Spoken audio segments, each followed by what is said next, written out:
everyone! Today, we're going to take a journey to the fascinating regions of the human body. Understanding these regions is crucial for anyone that is studying anatomy. Let's start for the overview of the body regions. The human body is divided into several regions, each with specific anatomical structures and function: the upper limb and the lower limb. The major of the body includes the head, the neck, the thorax, the abdomen, the pelvis, and the limbs. And now, let's start at the top. The head is the home of the frontal, the orbital, the otic, the nasal, buccal, mental, oral, and all encased within the skull. It's where most of our sensory organs are located. Moving down, we reach the neck region or the cervical, which supports the head and certain vital structures like the trachea, esophagus, and major blood vessels. Next is we have the thorax or chest region, which houses the lungs and the heart. This area is protected by the rib cage, a bony structure that safeguards these vital organs. We have the pectoral, sternal, and mammary.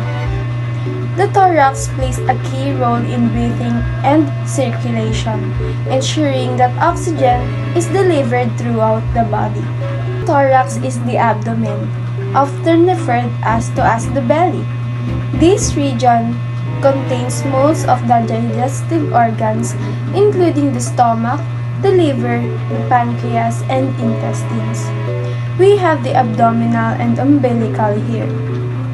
The abdomen also plays a role in metabolism, nutrient absorption, and waste elimination. Finally, we have the limbs. The upper limbs includes the axillary, the brachial, antecubital, antebrachial, carpal, and the manual hands, which contains the palmar and digital, allowing us to perform a wide range of movements and tasks.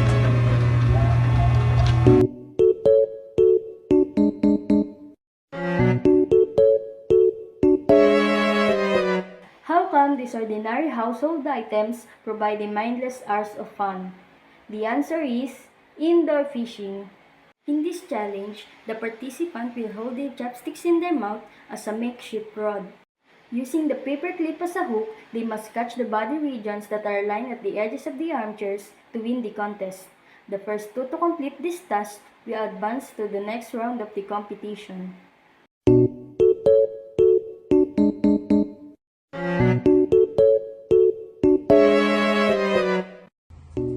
Let's add more informations. There are also the 9 divisions of the abdominopelvic region. The 9 divisions of the abdominopelvic region are smaller than the 4 quadrants, allowing for a more detailed discussion. These divisions are marked by 2 parasagittal and 2 transverse planes centered around the navel. These 9 divisions are the right hypochondriac, the left hypochondriac, the right lumbar, the left lumbar, the right iliac, the left iliac region, the epigastric, the umbilical, and the hypogastric. Often used to categorize the individual abdominal organs by their location and function, and are used by clinicians to help diagnose the source of abdominal pain and determine an appropriate treatment. So that's it. Those are the abdominal quadrants, and we have also talked about the 9 divisions of the abdominopelvic regions. Thank you for joining us.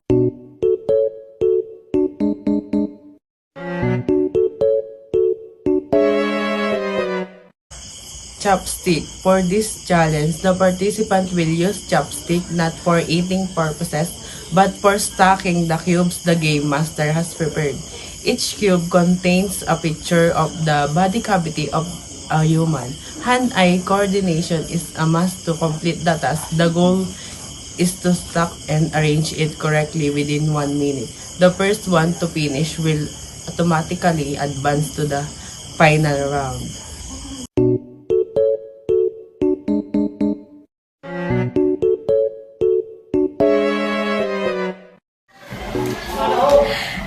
everyone, let's dive into the fascinating world of our body cavities.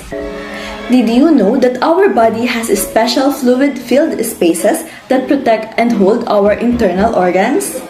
These are called body cavities, and we have two main ones, the dorsal body cavity and the ventral body cavity. First up, the dorsal body cavity. It is subdivided into two parts, the cranial cavity, which houses our brain and fills most of the upper part of the skull, and the other one is what we call the vertebral canal or our spinal cavity, which contains our spinal cord. Both of the organs involved are covered by membranes called meninges. Now, let's move on to the ventral cavity that houses the majority of our internal organs, or what we call the viscera. Just like the dorsal cavity, the ventral cavity is also subdivided into two parts, namely the thoracic cavity and the abdominopelvic cavity. The abdominal cavity is located in the torso below the thoracic cavity, which houses the majority of organs involved in the digestion process, such as the stomach, the intestines, the spleen, the kidneys, the pancreas, gallbladder, and liver. Meanwhile, the pelvic cavity contains our urinary bladder, urethra, rectum of the large intestines, and our reproductive organs. So, there you have it. Our body cavities are amazing spaces that protect and support our vital organs. Thanks for joining us.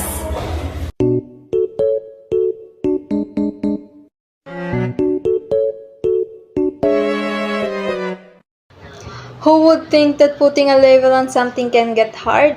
For the final round, the player must turn around 3 times while covering one of his eyes before labeling one region of the abdomen. The goal is to label all the 9 regions of the abdomen. Just be careful not to lose balance to avoid injuring the different body parts discussed by our presenters. Failure to complete the task within 60 seconds will result in elimination, and you will lose the chance to win the prize.